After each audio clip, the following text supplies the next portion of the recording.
İrana hərbi müdaxilə ehtimalı hələ də yüksək səviyyədədir.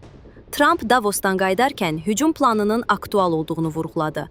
Amerikanın zərbə qruplarını daşıyan Abraham Lincoln gəmisi ilə yanaşı, ən azı 6 C-17A Globemaster 3 hərbi nəqliyyat təyyarəsini yaxın şərqə göndərdiyi haqda məlumat yayılıb.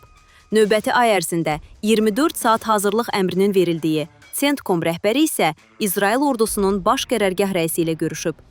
İsrail mediası bu həftə İrana hücum hazırlığında həlledici dövr olduğunu yazır.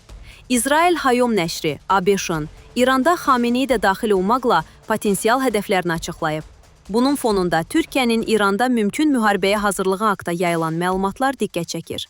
Məlumatlara görə müharibə olacağı təqdirdə Türkiyə miqrantların mümkün qədər İran ərazisində saxlanılması məqsədi ilə sərhəddə bufer zona yaratmağı planlaşdırır. Xarici İşlər Nazirliyinin Parlamentin Xarici Əlaqələr Komissiyasına təqdim etdiyi məxfi hesabatda A, B və C olmaqla 3 planın hazırlandığı deyilir.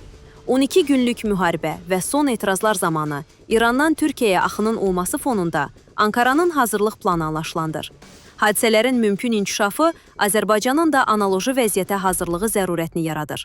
Hərçənd bir tərəfdə güneylilərin təhlükəsizliyi, digər tərəfdə qaçqın axının yarada biləcəyi humanitar problemlər Bakını dilemma ilə üz-üzə qoya bilər. Həm soydaşlarımızın təhlükəsizliyinin təmin edilməsi, həm də humanitar problemin minimal həddə saxlanılmasının iki mümkün yolu görünür.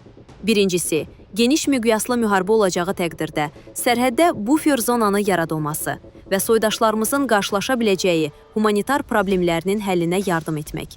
İkincisi, ABŞ və İsraili Güney Azərbaycan şəhərlərini hədəfə almamasına, xüsusilə mülki əhaliyə təhlükə yaradacaq addımların atılmamasına razı salmaq.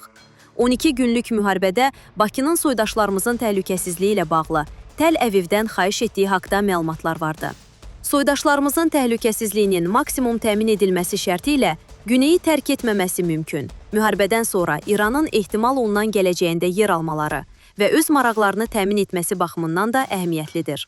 Siyasi şərhçi Asif Nərimanlı. Dəyərli izləyicilər, ölkə və dünya gündəmi ilə bağlı xəbərlər təqdim etməyə davam edəcəyik. Öz fikirlərinizi şərh bölümündə qeyd etməyi unutmayın. Sağlıqla qalın.